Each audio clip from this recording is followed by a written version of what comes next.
Good morning students, welcome to our online classes. This lecture is for class 5th subject science. तो आज हम नया chapter start करने जा रहे हैं लिविंग थिंग्स। 4th चैप्टर है आपका ये। तो सबसे पहले हम बात करते हैं कि ये चैप्टर पढ़ने का एम क्या है, क्यों हम ये चैप्टर पढ़ रहे हैं, क्या सीखेंगे यहाँ पे। तो इसमें फर्स्ट पॉइंट रहेगा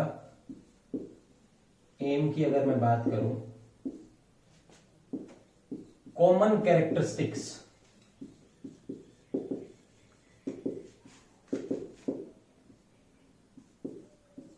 ऑफ लिविंग थिंग्स, जो कॉमन है सभी में, सभी लिविंग थिंग्स में जो कॉमन कैरेक्टरिस्टिक्स हैं, जो आम गुण हैं, उनके बारे में हम पढ़ेंगे। सेकंड पॉइंट रहेगा एम में यहां पे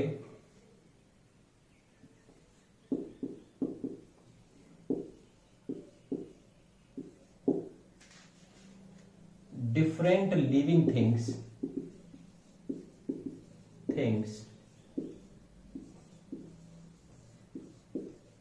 performed life functions in different ways। जो भी लाइफ से रिलेटेड फंक्शन है, जीवन संबंधी जो भी कार्य कहें, वो सभी लाइफ फंक्शंस डिफरेंट वेज में परफॉर्म करेंगे। अलग अलग जीव जो हैं वो अलग अलग तरीके से लाइफ फंक्शन से परफॉर्म करते हैं। जो भी जीने से संबंधित जो भी अलग अलग बॉडी परफॉर्म करेगी फंक्शंस, उनकी हम बात कर रहे हैं। तो इसके साथ हम यहां पे अब स्टार्ट करते हैं चैप्टर अपना लिविंग थिंग्स। लिविंग थिंग्स, और इसी के साथ जब हम लिविंग की बात कर रहे हैं तो इसमें हम बात करेंगे नॉन लिविंग की भी। नॉन लिविंग थिंग्स, सजीव और निर्जीव। तो यहां पे अगर हम बात करें तो इसमें आपका काउंट होता है insects, birds,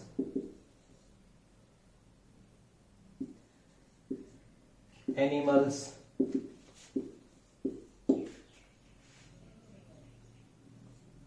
human beings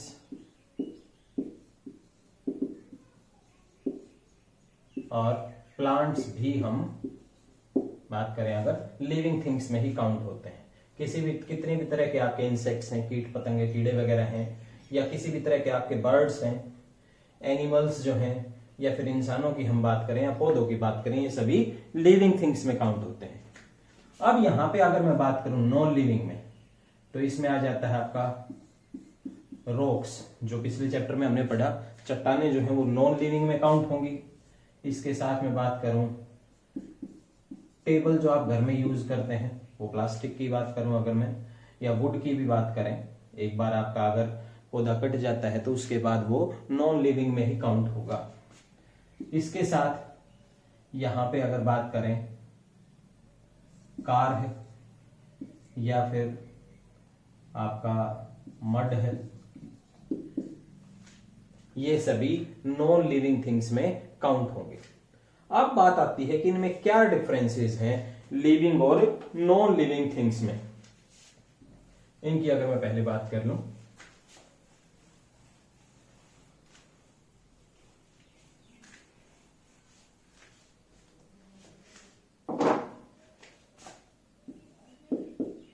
differences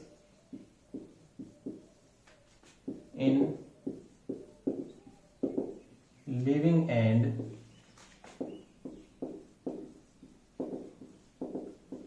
non living things, क्या क्या अंतर है। अगर हम लिविंग थिंग्स की बात करें तो ये ग्रो करते हैं, रिप्रोड्यूस करते हैं। मेन कैरेक्टरिस्टिक्स की अगर मैं बात करूं, ग्रोथ होगी इनमें, और ये रिप्रोडक्शन भी करते हैं, प्रजनन भी करते हैं, एक जीव से दूसरा जीव पैदा भी होता है। जबकि नॉन लिविंग थिंग्स में इनमें कोई भी ग्रोथ नहीं होगी। एक बार जिस भी शेप में आपके पास है वैसे का वैसा रहेगा, वैसा ही साइज रहेगा, बिल्कुल भी चेंज नहीं आएगा टाइम के साथ। या फिर रिप्रोडक्शन भी नॉट रिप्रोड्यूस, प्रजनन भी नहीं करते हैं, एक नॉन लिविंग थिंग से दूसरी आपकी प्रोड्यूस नहीं होती है, उत्पन्न नहीं होती है। अब इसी में अगर मैं आगे एक पॉइंट और डिस्कस करें हम, जैसे कि इसको और थोड़ा सा डिटेल में समझने के लिए कुछ कॉमन चीजें हम देख लेते हैं। जैसे कि अगर मैं बात करूं ह्यूमन बीइंग्स की, और अभी हमने बात करी नॉन लिविंग थिंग्स में कार की, ये आपका लिविंग का और एक नॉन लिविंग का एग्जांपल। कार की अगर हम बात करते हैं तो इसे भी फ्यूल की जरूरत पड़ती है, ईंधन की जरूरत पड़ती है चलने के लिए, और साथ में एयर की जरूरत भी पड़ती है इस फ्यूल की बर्निंग के लिए। ह्यूमन बीइंग्स की अगर मैं बात करूं, हमें भी फ्यूल चाहिए एज ए फूड आइटम। खाना खाते हैं हम, अगर भोजन नहीं लेंगे तो हमारा शरीर काम नहीं करेगा, और हमें भी एयर चाहिए, ऑक्सीजन चाहिए आपका ब्रीदिंग के लिए, आगे रेस्पिरेशन के लिए। तो इस तरीके से ये कुछ कॉमन पॉइंट है, लेकिन फिर भी ये नॉन लिविंग थिंग में क्यों है? तो अभी हमने जो पॉइंट पढ़े, नॉट ग्रो एंड रिप्रोड्यूस, ना तो ग्रोथ होगी ना ही ये प्रजनन करेंगे, इनसे कोई दूसरा, एक कार से दूसरी कार उत्पन्न नहीं होती है, जबकि एक ह्यूमन बीइंग से दूसरा प्रोड्यूस होता है। ह्यूमन बीइंग्स रिप्रोडक्शन कर सकते हैं। तो इस तरीके से हमने जो डिफरेंसेस थे लिविंग और नॉन लिविंग थिंग्स में, उसके बारे में बात करी। अब हम बात करते हैं कॉमन कैरेक्टरिस्टिक्स जो हैं सभी लिविंग थिंग्स में। कॉमन कैरेक्टरिस्टिक्स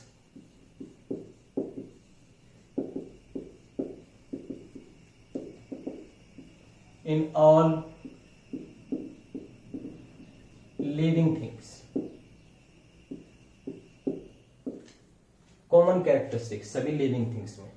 तो इसमें सबसे पहला आता है point, all living things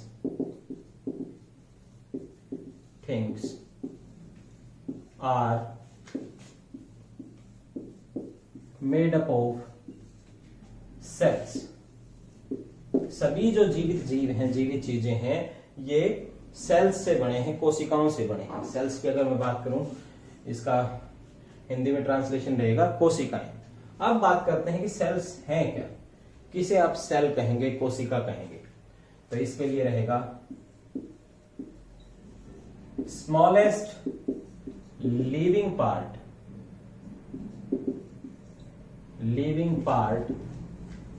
of all living things, सभी जीवित जीवों में जो सबसे छोटा लिविंग पार्ट होगा, कहने का मतलब जिस पार्ट से फिर आगे बाकी जो पार्ट्स हैं, बॉडी ऑर्गन्स हैं, वो बनते हैं, उस स्मॉलेस्ट पार्ट को कहेंगे हम सेल, कोशिका। इसको थोड़ा सा और समझने के लिए हम एक और एग्जांपल लेते हैं। अगर मैं बात करूं ब्रिक वॉल की, ब्रिक वॉल, ईंटों की दीवार की अगर हम बात करें, घर में देखते हैं आप ईंट से बनी दीवार, तो यहां पे अगर मैं वॉल को एक फुल बॉडी मान लूं, फुल बॉडी में अगर मैं मान लूं वॉल को, तो ये जो ब्रिक है ये एक सेल कहलाएगी, एक सिंगल सेल कहलाएगी। सबसे जो छोटा पार्ट होगा वॉल का वो सेल, और पूरी वॉल जो है वो एक फुल बॉडी कहलाएगी। इस तरीके से भी हम सेल को अच्छे से समझ पाते हैं। इसके साथ अब अगर हम बात कर लें, ये तो हमने एक नॉन लिविंग का एग्जांपल लेके सेल के बारे में बात करी। सेल्स जो हैं, साइज अगर इनका इतना छोटा रहता है, cells can only seen by microscope. सिर्फ माइक्रोस्कोप की मदद से हम सेल्स को देख पाते हैं, आप अपनी नंगी आंखों से इन्हें नहीं देख पाएंगे। इसके साथ साथ अगर यहां पे हम बात करें कि जो भी बॉडी ऑर्गन्स हैं, जितने भी शरीर के अंग हैं, अगर हम अपने हाथ की बात कर लें, पैरों की बात कर लें, आंखों की बात करें, हेयर्स की बात करें, तो ये सभी सेल्स से बने हैं, बहुत सी कोशिकाओं से बने हैं। अगर मैं यहां पे बात करूं, millions of cells are present in animals and human beings.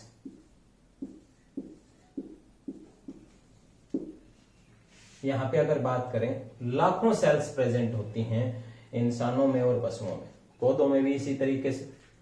अब इसके साथ ये तो हमने बात करी जो बिग साइज के एनिमल्स हैं या ह्यूमन बीइंग्स की हम बात कर रहे हैं, बहुत से। अब बात करते हैं कुछ जीव ऐसे भी हैं जिनके अंदर ज्यादा सेल प्रेजेंट नहीं है, जैसे कि मैं बात करूं यहां पे पैरामीशियम, और एक है आपका अमीबा। ये दो जो लिविंग थिंग्स हैं, या फिर मैं इसमें सीधा अगर बात करें हम, सिंगल सेल्ड लिविंग थिंग्स, एक कोशिकीय, एक कोशिका वाले, एक सेल वाले लिविंग थिंग्स हैं। इनमें सिर्फ एक सेल प्रेजेंट है। तो आप देख सकते हैं सिंगल सेल है तो इनका साइज इतना छोटा होगा कि इसे आप अपनी आंखों से नहीं देख पाते हैं, इसके लिए आपको माइक्रोस्कोप की जरूरत पड़ेगी। तो इसके साथ हमने आज बात करी फर्स्ट जो कॉमन कैरेक्टरिस्टिक थी लिविंग थिंग्स में, सेल। आगे की जो कॉमन कैरेक्टरिस्टिक्स हैं उसके बारे में हम पढ़ेंगे नेक्स्ट लेक्चर में। Thank you.